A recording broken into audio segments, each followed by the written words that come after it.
Bijam.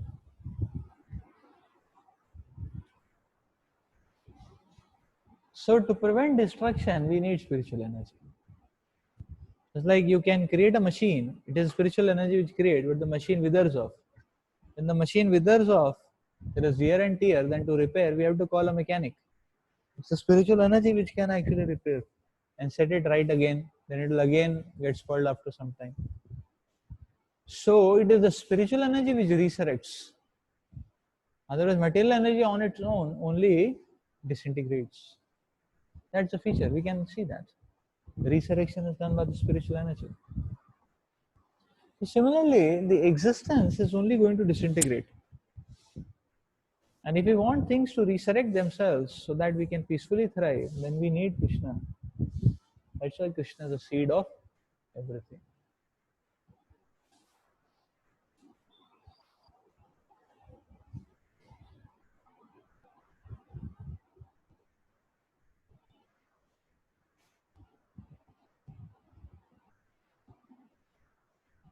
So therefore, we will see this is in general, and in general we can see because Tatastha, although Tatastha is not metal energy, but because Tatastha is midway and Tatastha gets overpowered by metal energy, Tatastha starts behaving like metal energy. So therefore, we will see that in life also, life progress, it becomes more and more messy and entangled.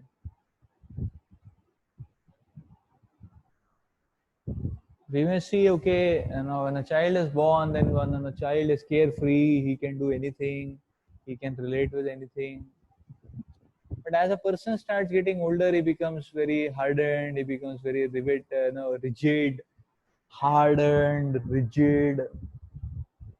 He develops so many vices, they become an integral part of his individuality and existence. Very difficult to give it up. That's the way one becomes. So we see what is happening is basically disintegrating, and person starts getting more and more entangled. He gets more and more deeper into addictions, vices. The mind is permanently corrupt, and so on. He becomes more and more entangled. So that means that the Tatastha energy is also showing symptoms of degradation. Now to set it right, we need Krishna. We need the superior energy. We need the Lord's presence, the Lord's help action. That's why it is being described that Krishna is a seed of all existence.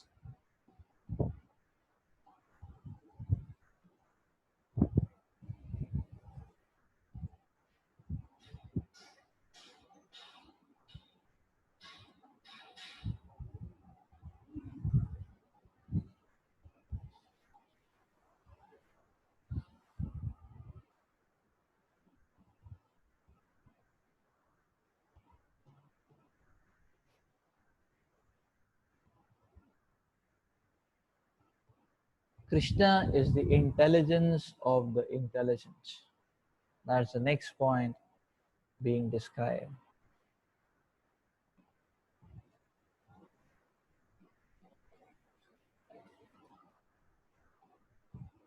Krishna is the intelligence of the intelligent.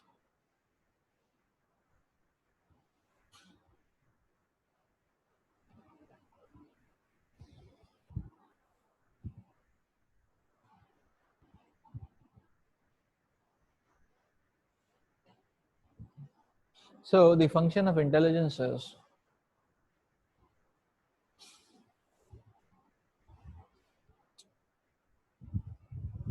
given any frame to create space in that frame, to create grounding and footing in that frame,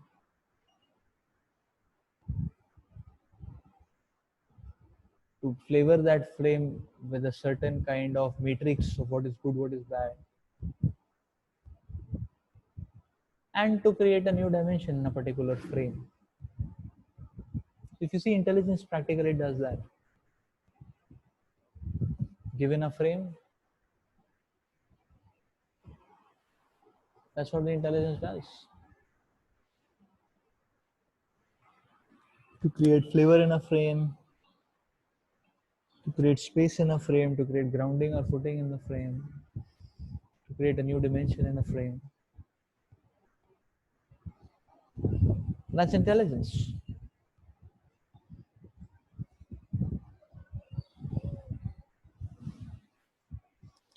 So any kind of intelligence is going to do these functionalities in a limited sense. But when Krishna is saying is the intelligence of the intelligent, that means that so any intelligent person reflects a portion of Krishna, and therefore any intelligent person can create these kind of effects or can observe and acknowledge or point out to these kind of effects in a limited manner. So if we see, okay, there is a crisis, everyone is disturbed, say for example, nobody understands what to do, some intelligent man comes, he gives the solution. So given a frame, what he has done, he has created space, be peaceful, सब लोग के बैठने की जगह है कि नहीं? He's created space. Similarly, a person is not able to understand how to solve this problem, is confused. An intelligent person comes, he creates a grounding. Is it not? Like many times Akbar will be confused. Nobody would know what to do. Birbal will come, intelligent person creates a ground. Now, so jao. Everyone has a space to sit down. Is it not?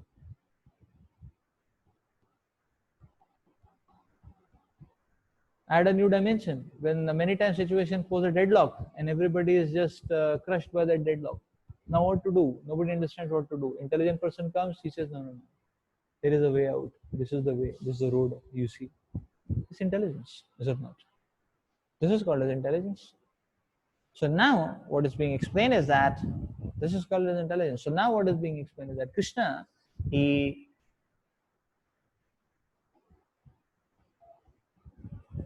so now what is being explained is that Krishna, he is the intelligence of the intelligence. That means every intelligent person has his intelligence is a portion of Krishna's intelligence borrowed from the Lord. That means Lord is the summum bonum in intelligence. That means when we add Krishna in our lives, we can practically solve any situation. Situation will offer darkness. Situation will offer haziness. Situation will choke. Situation will crush. What is the way out? How to make space? That one can only understand when we add Krishna in our lives and sincerely, genuinely, earnestly take shelter of the Supreme Lord. This is the meaning of saying Krishna is the intelligence of the intelligence. Therefore, a sincere devotee of the Lord, for him there is no deadlock. He's always on the move because he can see the path everywhere, no matter whatever is the external situation. That is the idea which is being explained here.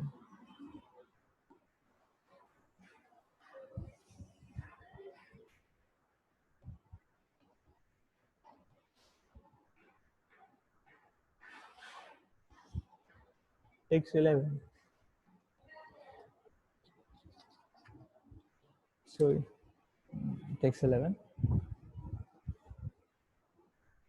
Balam balavatam chaham kamaraga vivarjitam dharma aviruddha bhuteshu kamosmi bharatar sabha. I am the strength of the strong, devoid of passion and desire.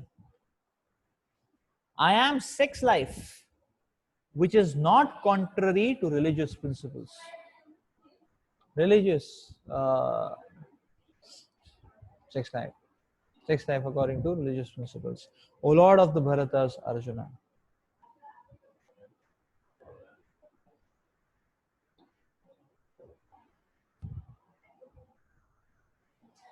The strong man's strength should be applied to protect the weak, not for personal aggression. Similarly, sex life, according to religious principles, should be for procreation of children and not otherwise. So they coined the term, it should be for procreation, not recreation. The responsibility of parents is then to make their offspring Krishna conscious. So in procreation, then comes the responsibility.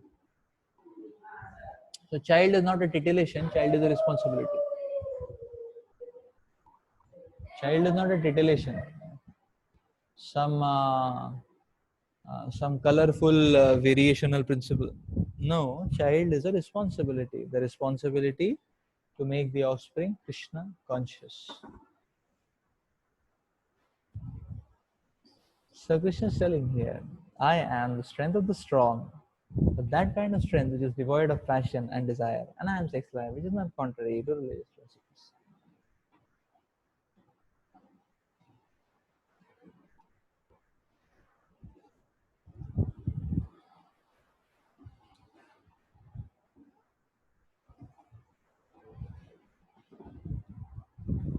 So this is amazing. Why? Because everything we see, okay, this is so we see everything has uh,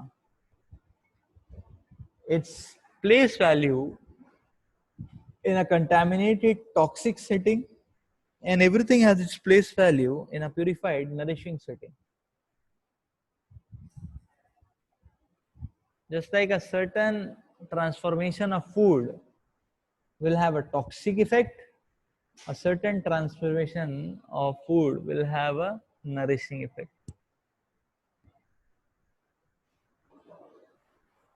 So now the point is this: the Lord is explaining here. See, this is the Lord is just giving a pointer. The Lord is explaining here that you see anything and everything. If you talk about whether it is good or bad,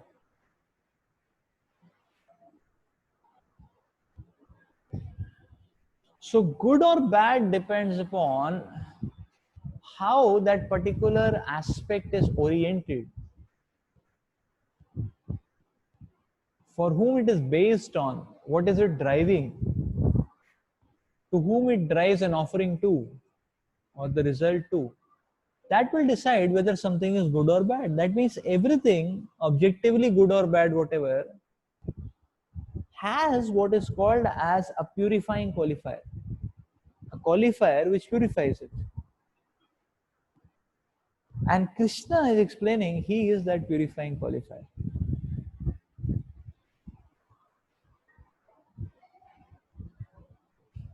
So the Lord is explaining the example of strength.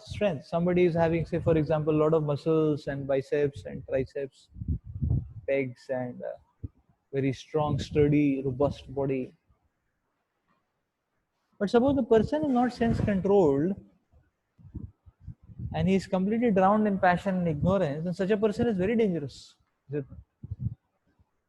person is in ignorance and he has no caliber, fine, that's okay, he cannot do much harm. Suppose he is not having any physical strength, no mental strength, no brain substance, fine, very good. He'll do the least damage to others. He'll only cry, but nobody is going to listen to him. Just not. But suppose somebody in ignorance and he's lot of having physical strength, oh, he will become a chain murderer. Like that. And he's having a lot of physical strength and he's having a lot of intelligence also, material intelligence. Like that. Oh, he'll become now he'll become Don, number one mafia, because he knows how to fool others and he has strength also, physical also. Again, that way, very dangerous, very dangerous. Again, so just like just like you can say, okay, animals are dangerous. So now among animals, if it is a pussy cat, it's still okay. Okay, it's a pussy cat. It's a pussy cat. It's a pussy cat. Again. So better be a pussy cat if one wants to be an animal, like that. But suppose it's, instead of pussy cat, it's a tiger, very dangerous. If the tiger will not mew, he will just gobble us, Again, right. So that's the point. This is not. So, so suppose reptiles, reptile, So among reptiles, if one is an earthworm, that's okay, This is not. Okay, earthworm, red, okay, fine, This is not. one red cut into two becomes two red, no problem, no? It's fine. Is it not? One is a Russell's viper, very dangerous. Again, touch and finished. He may come to kiss and one will be in eternal bliss after that. Again, and like that. Yeah. So that's the point actually. So saying that unless the strong is devoid of passion and ignorance, that strength is very destructive. Sasuri. It becomes utilitarian or it becomes benefit oriented, or it churns out benefit only when it is devoid of this disease of passion and ignorance. And how it can be deprived of this disease of passion and ignorance? When it is connected to Krishna. When strength is offered in the service of Krishna, then strength becomes devoid of passion and ignorance. So therefore Krishna is telling, that strength is me.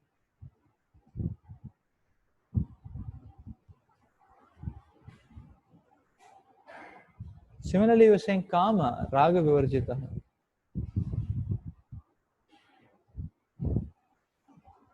So sex life is like a whirlpool of devastation and blindness.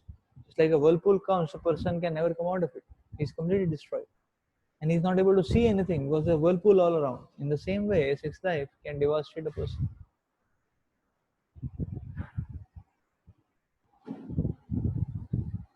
But even such a ghastly entangling activity of sex life also has uh, uh, a purifying qualifier. And that purifying qualifier is okay if sex life is done according to religious principles. And then Krishna is telling, I am that sex life. So when sex life is done according to the religious principles, the proper attitude, then Krishna manifests in that sex life. That means what? That a person will not be entangled, a person will be purified. His prime goal of focus on Krishna will remain. It will not get withered off.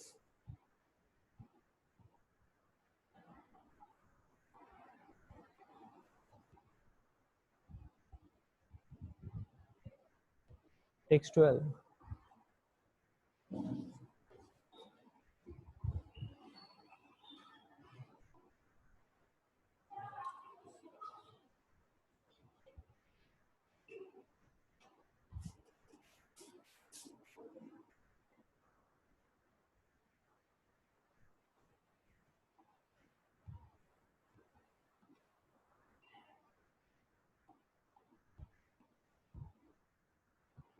ये चैव सात्विका भावा राजसस्तमसश्च ये मत्त एवैति तन्विद्धि न त्ववहं तेषु ते मयि.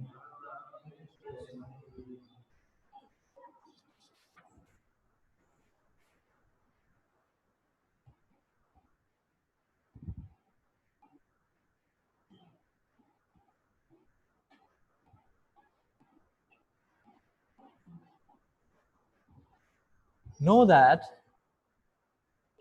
all states of being, be they of goodness, passion, or ignorance, are manifested by my energy. I am in one sense everything, but I am independent. I am not under the modes of material nature, for they, on the contrary, are within me.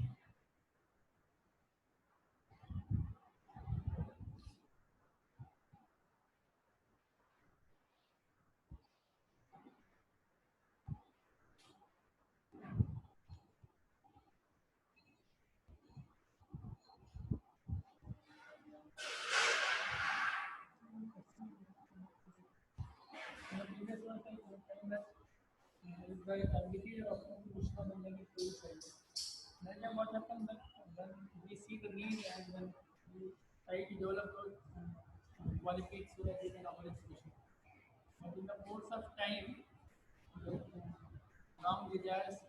motivations come into it. Person may start with a proper desire and proper motivation, but so happen that in the course of time, wrong motivation and wrong desire, they consume that consumption what person.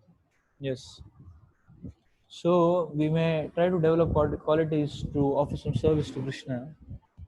When the quality is undertaking, the desire and motivation will be pure, but in due course of time, the motivation gets contaminated. What to do? Yes. So whenever we have to understand that what we are doing is we are adding something in our lives. It's only addition. It should not be followed by subtraction. Generally, people follow an addition with a subtraction, so the net result is zero. You don't get anything. Just much. Or people add a little, subtract a lot. Like if you add material energy, material skill, and you subtract Sharanagati from Krishna, then you have subtracted infinity and you have added infinite symbol. So, got the point. Na? So we have to be very careful that it should be just addition. It should not be subtraction. That means that any particular quality we learn or we add, that quality should be in its place value. It should be in its Lakshman Rekha. If you cross the Lakshman Rekha, then it becomes a problem. Like it can be said, okay, you can, like it said, okay, you can work hard for your studies. But work hard for your studies does not mean that, okay, you should not sleep again. You should not bathe. Then you'll become sick, ill, is it not? And you will not be able to work hard. So, similarly, everything.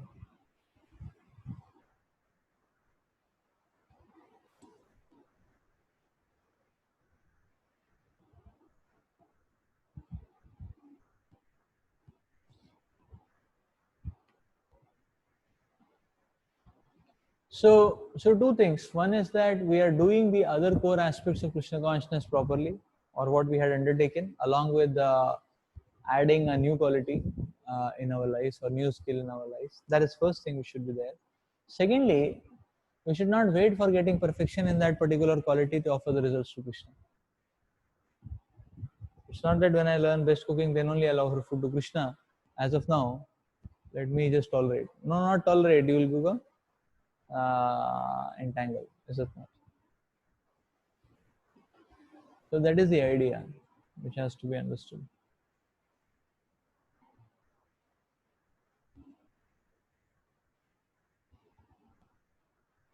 That's the idea which has to be understood.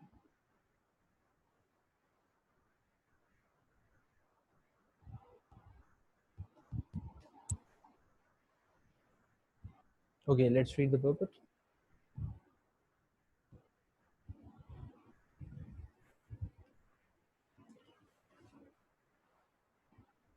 Know that all states of being, be they of goodness, passion, or ignorance, are manifested by my energy.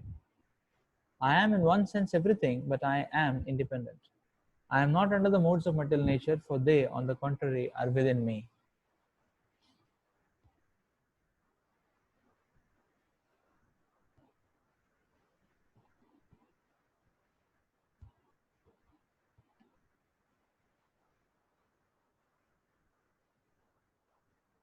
All the material activities in the world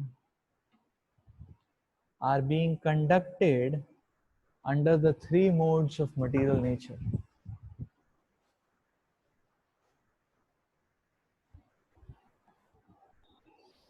Although these material modes of nature are emanations from the Supreme Lord, Krishna, he is not subject to them. For instance, under the state laws, one may be punished, but the king or the lawmaker is not subject to that law. Similarly, all the modes of material nature are emanations from the Supreme Lord Krishna.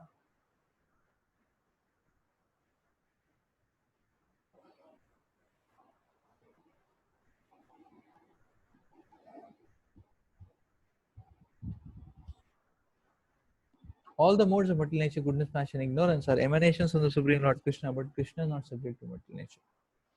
So therefore, he is nirguna, which means that these gunas or modes, although issuing from him, do not affect him. That is one of the special characteristics of Bhagavan, or the Supreme Personality of Godhead.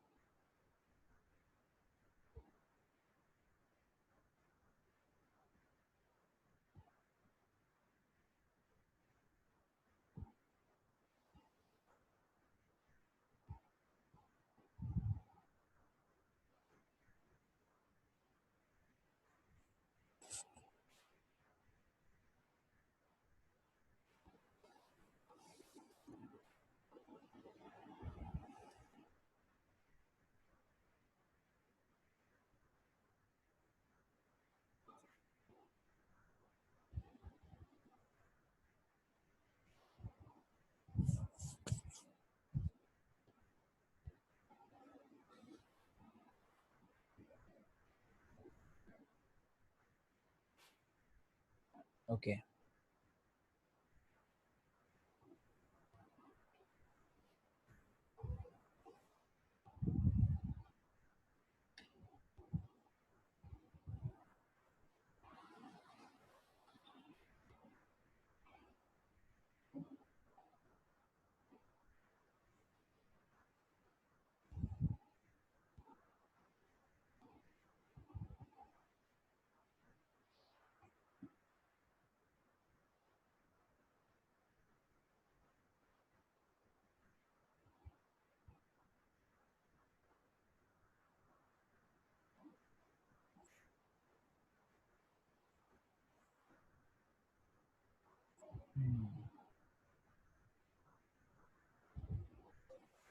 The modes of material nature, as is explained here, are the manifestation of the Lord's energy.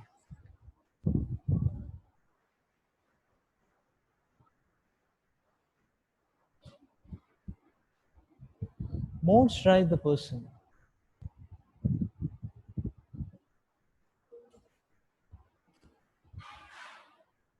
Which modes of material nature which drive the person actually.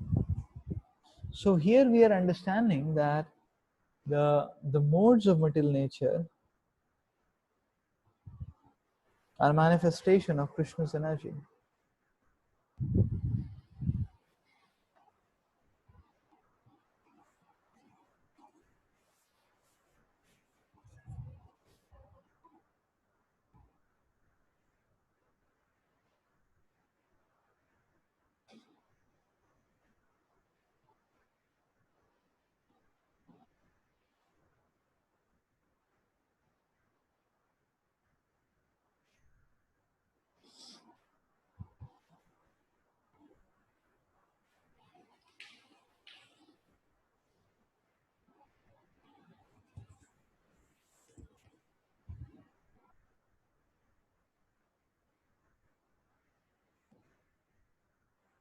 We are dependent on Krishna for everything.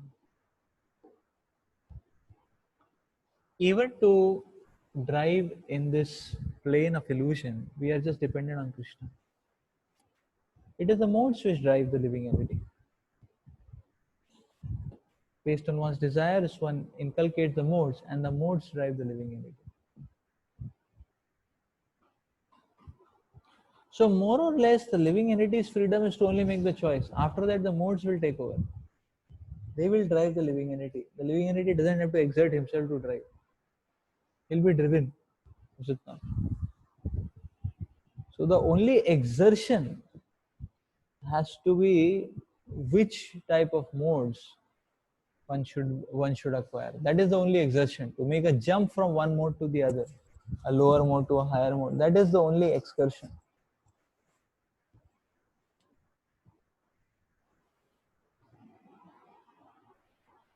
That is the only excursion.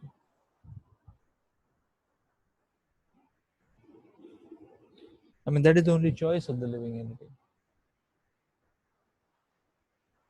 So exertion, sorry, I was saying exertion. Exertion is only to change the modes, the change the gear. That's all. It's a gear which drives the living entity. So modes are like that. There are these three gear system, and it's a gear which drives the living entity.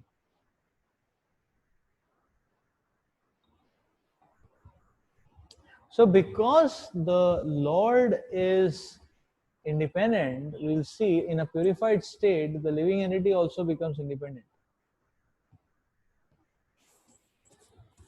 But in the conditioned state, the living entity is entangled, then is forced to behave in a certain format.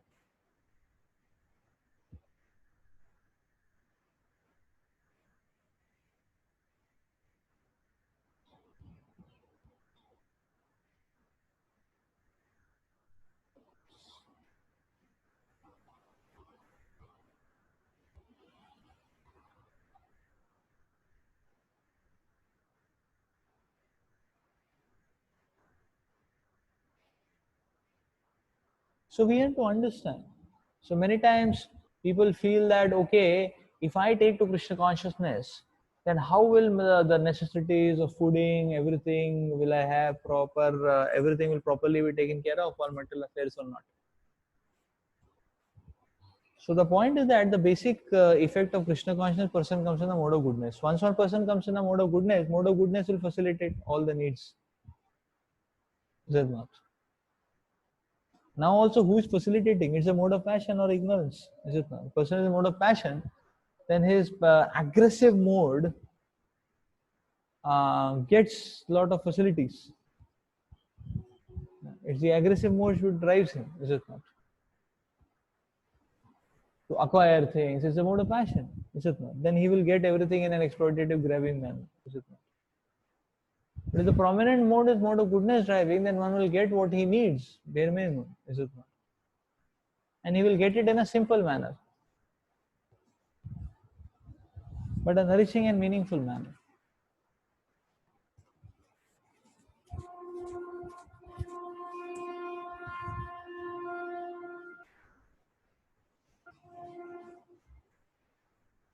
So therefore, the point is that anyways, in this life, we are driven by Krishna's energy. We are dependent on Krishna.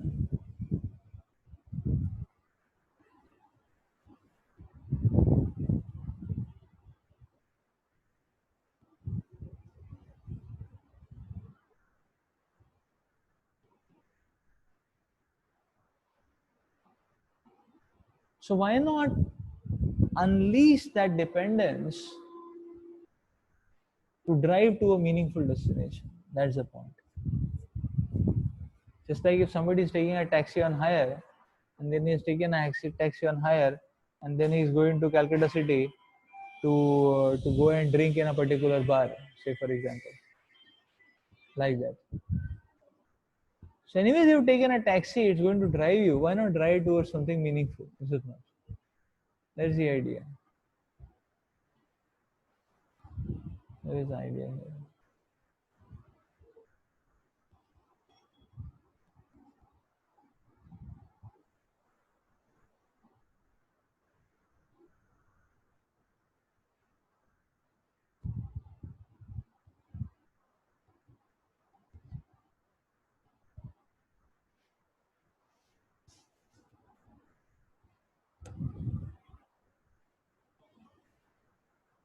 Okay, so I think we'll stop here. Text 13 I will take up in the next class.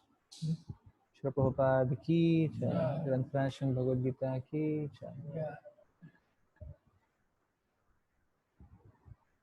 Okay, there is a question here. Since everything is Krishna's energy, then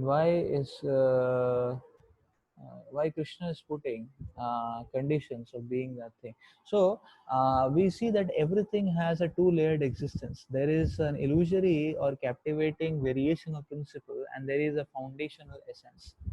Krishna is pointing out to this essence. That means Krishna is teaching us how to see things in their proper perspective. Just like a mother teaches a child, this is red, this is blue. Krishna is telling this is not red. You look within, it is orange. That's what the Lord is telling, teaching. Is it not? So just like you can say that okay, everything has this two-layer existence, what it appears to be and what it actually is. If we relate with the variational principles, then we are bound to get entangled and captivated. But if we relate with the essence, then we can make our lives meaningful. The Lord is teaching that. If we relate to the essence, then we can make our lives meaningful. That's why the Lord is putting conditions. Basically, the Lord is teaching us this vision. The Lord is teaching us in vision, that what is the meaningful thing to see, is it not? Just like sometimes you see a microscope slide, you will see various things because you will not understand what you are seeing.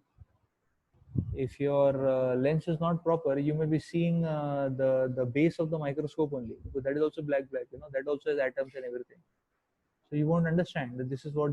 So you have to really see your sample. You have to understand where is your sample. So then somebody has to teach, okay, this is your sample, dia, now your sample has started, and this is not sample, this is the base of the microscope. So this is the point. The Lord is in the same way teaching that this is what is the right thing to see and what is the right thing not to see. What is the right thing to relate with? What is the not so right thing to relate with? That's what the Lord is teaching you.